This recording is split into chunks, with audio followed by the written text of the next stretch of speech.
Dr. L.D. Barker. I have a clinic in Newcastle, Oklahoma. I graduated from veterinary college in 1965 and went back to my hometown where I was born and raised and started to practice in southwest Oklahoma. Did a lot of stocker calf programs back then.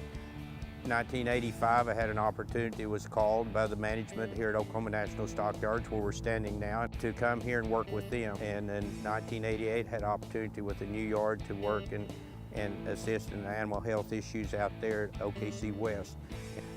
The high-risk stocker calves coming out of the southeast, they're coming off variable farms of management, probably different trace mineral or no trace mineral programs. So we're assuming when they all come in or assimilated, put together through multiple sources, and the stressors that they go through. And if they all had been even or adequate at the time, then just the stress factors involved in that diminishes the trace mineral levels, trying to reduce the stress issue with that animal and the fever that he engulfs, or the pathogens that are overtaking him. Still over the years that through these health programs, protocols that we was doing, we still had high pulls, and still our death loss wasn't just where we'd like to get it.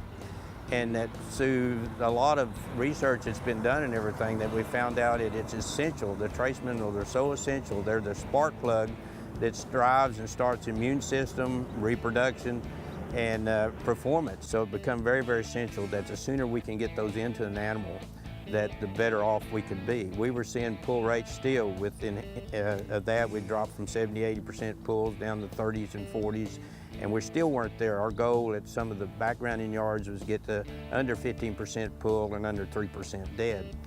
And so ironically, we saw it progressively coming along as we used these different products that we had to complement the feeding of the products. And then in 2010, when Multimin 90 came out, we saw a real enhancement. We drove it on down further. And so this last year, we had an opportunity for some time to be in a single-digit pull at one of the backgrounding yards. It really follows the protocol diligently and worked together really, really well with us, and got down under a 3% death loss.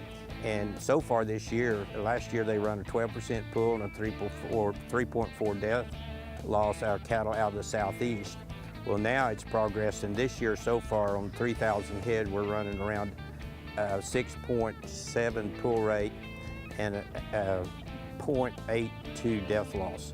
Every essential part of what we do in a protocol, and we start with the Multimin 90, is to enhance the health of that animal. In our three-legged stool approach that my sons and I have approached over the years, and kind of a philosophy from that standpoint, addressing nutrition, health, and management, and they're all very, very key. We can get the nutrition right, we can get the protocol and animal health and the vaccines right, and the deworming programs and those things, but if we fall down in management and all these things aren't enacted, then it doesn't work.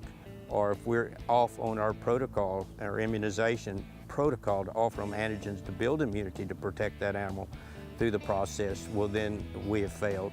And it's the same way on nutrition. If we don't address the nutrition, well then we've got issues. So to enforce that and make sure and complement our protocols, that we're going to really maximize our return off of that and make sure that stool stands, is we offer Multimin within that. In fact, it's the #1 thing on our list of enhancing health and reproduction in our animals. So it's very essential that we do. I would highly recommend it, and it's probably had the most dramatic effect on what we do in those protocols as anything that we've done over the years.